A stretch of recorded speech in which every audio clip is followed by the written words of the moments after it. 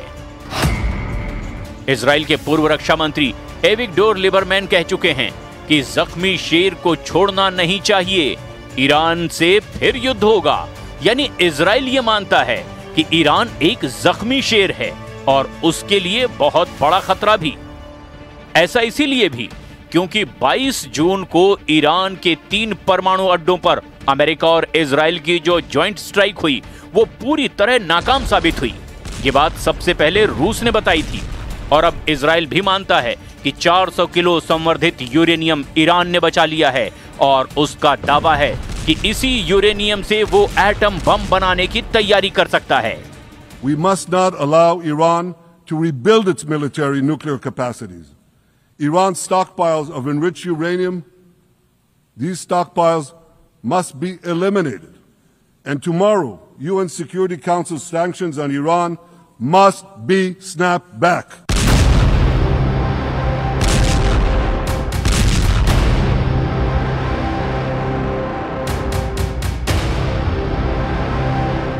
Netanyahu के डर ने इजराइल के पूर्व रक्षा मंत्री, वित्त मंत्री और विदेश मंत्री के साथ पूर्व उप प्रधानमंत्री एविगडोर लिबरमैन को बड़ी ताकत दे दी है। अब वो भी ईरान की मिसाइलों का बड़ा खौफ दिखा रहे हैं। लिबरमैन कह चुके हैं कि मैं सबसे ज्यादा ईरान की बैलिस्टिक मिसाइलों को लेकर परेशान हूं।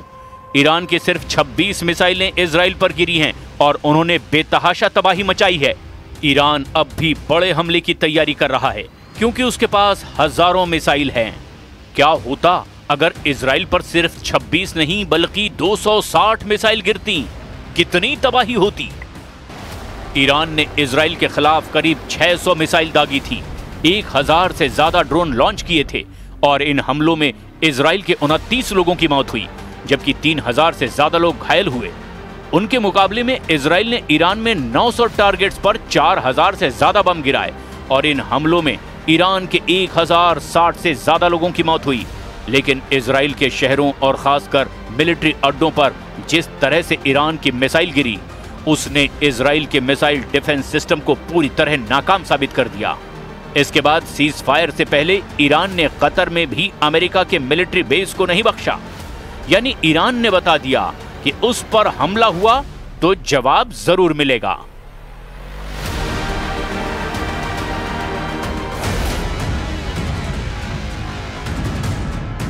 नेतन्याहू का सबसे बड़ा फोकस ईरान पर है।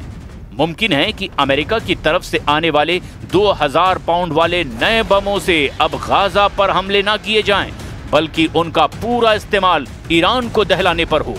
12 दिन के युद्ध में इजराइल ने ईरान पर 4200 बम गिराए थे, लेकिन इस बार इजराइल के पास तबाही के लिए डबल ताकत आ चुकी है। Everything that we need to accept according to the international frameworks. But the problem is, who will give us assurances that Israel will not carry an attack independently in order to take out our installations? Iran के इस डर की वजह Netanyahu हैं, क्योंकि उनका मानना है कि उनके दुश्मन युद्ध खत्म होने के बाद अब भी एक्टिव हैं और ईरान इस फेहरिस्त में सबसे ऊपर है। इसीलिए ये बात साफ है कि इजराइल को अमेरिका से हथियारों वाली मदद पर ब्रेक नहीं लगने जा रही। डोनाल्ड ट्रंप ने इजराइल की वॉर मशीन को लगातार ईंधन सप्लाई करने का फैसला किया है।